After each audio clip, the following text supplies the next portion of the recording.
সুপ্রিয় দর্শক মণ্ডলী, যারা দাখিল ষষ্ঠ শ্রেণীতে রয়েছে ডিজিটাল প্রযুক্তি, তোমাদের ডিজিটাল প্রযুক্তির এখানে প্রশ্নটা দেখতে পাচ্ছ তো আলফাতার। তো এখানে নৈবিত্তিকগুলা রয়েছে, নৈবিত্তিক 1-2 করে কিন্তু সাজানো আছে।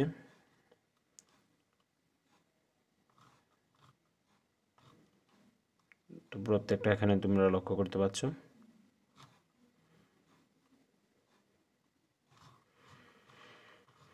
তারপরে বাকি প্রশ্নগুলো দেখো, এখানে প্রশ্নগুলো রয়েছে নৈবিত্তিকগুলা 12, 13, 14, 15। তারপরে এক কথায় প্রকাশগুলা লক্ষ্য করো, এক কথায় প্রকাশগুলা এখানে দেওয়া আছে। কপিরাইট আইনের বিপরীত আইন কি, তো এটা কিন্তু রয়েছে এখান থেকে প্রশ্নগুলো।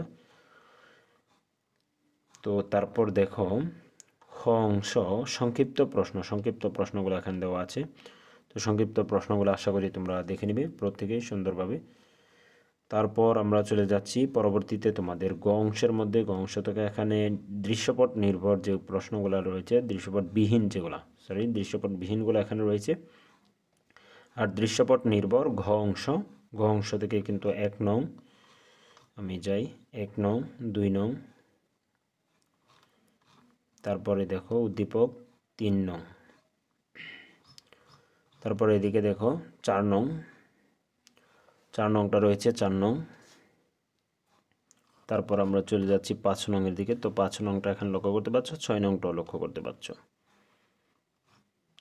তো 7 নংটা সর্বশেষে দেখে নাও, 7 নংটা এখানে কিন্তু রয়েছে। তো এই ছিল আজকের ভিডিও। যদি ভিডিওটি ভালো লাগে অবশ্যই আমাদের চ্যানেলটি সাবস্ক্রাইব করে রাখবে, সাবস্ক্রাইব করতে কিন্তু ভুলবে না।